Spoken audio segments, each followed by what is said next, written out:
and today I'm reviewing Harry Turtledove through Darkest Europe. Is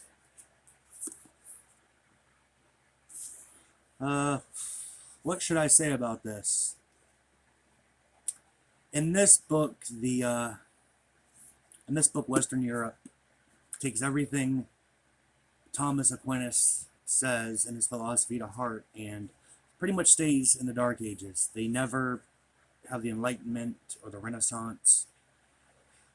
And in this case, but they keep having crusades. So this is a modern day version of what would happen had Christendom never developed and had the Western world stayed extremely fundamentalist in relation to Christendom. But in a twist, the Middle East and Islam strives ever forward, and they're the ones that have the Enlightenment and the Renaissance, the Industrial Revolution. So this is like a big whole new world, and it's not very lengthy. It's about 320 pages, 315 pages. But as you guys know, he's one of my favorite writers. Did not care for this one. And that's because it was halfway through the book a romance trope. It starts at the beginning and then trickles up. But every alternative history book seems to have that in it for some reason. And it is tiresome. Don't get me wrong, romance books are not a bad genre. I don't care for it. But no genre is a bad genre for those who read it. I'm sure a lot of people think alternative history is a very dry and boring genre. In this one we have two inspectors, Khalid of Zarzisi, and then we have another inspector who's Jewish. The names are absent-mindedly, I don't remember. They arrive in Italy. The book takes place mostly in Italy. They arrive in Italy as inspectors investigating Aquinas terrorists, Christian terrorists. So once again, another reason I didn't like the book. But one of the inspectors is Jewish and the other inspector is a Muslim. There are a lot of bombings in this book, so it is quite violent in that regard.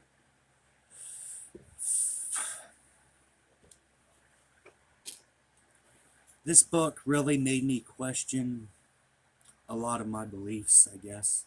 But I think that's a good thing for Harry Turtledove. And for readers in general. A good book always, I think, entails one to question what they interpret as real. It's kind of like what's real and what's not. I have had two issues with the last couple books Turtledove's put out. The one was The Last Trump Shall Sound, and I have a problem with this one. The last two books have either been highly political. Well, actually, the last three, Alpha and Omega. The Last Trump Shall Sound was a direct attack on the government, I guess, our government, the United States. This one was an attack on pretty much all monotheistic religions. And Alpha and Omega was an attack on all monotheistic religions. So, I don't find that inspiring at all. I mean, I don't care for that. I mean, if you're going to write an alternate history novel, that's great, but you don't need to attack anything. And Alpha and Omega was an alternative history. It was pretty much straight science fiction. But this was interesting. I like how he brings up the history of Islam and how the religion itself pretty much protected all of Western philosophy, medicine, and the sciences. So we all have the Middle East to thank for that. It was interesting. There were a lot of good points in it, a lot of things I enjoyed. But I like the author. I just kind of wish he'd get away from political stuff and get back to alternate history. I mean, I realize there's going to always be politics in alternate history. but he doesn't have to dog down everything. I mean, it's one thing to, well, I guess it's meant to make you question.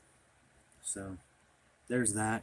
Check it out if you want to see what would happen in an alternate dimension had Islam been a triumphant force, more so in the sciences and in religion. So, there's the cover. It doesn't take very long to read. Maybe a day and a half. And most people on BookTube are relatively fast readers, so 315 pages isn't anything for most of us.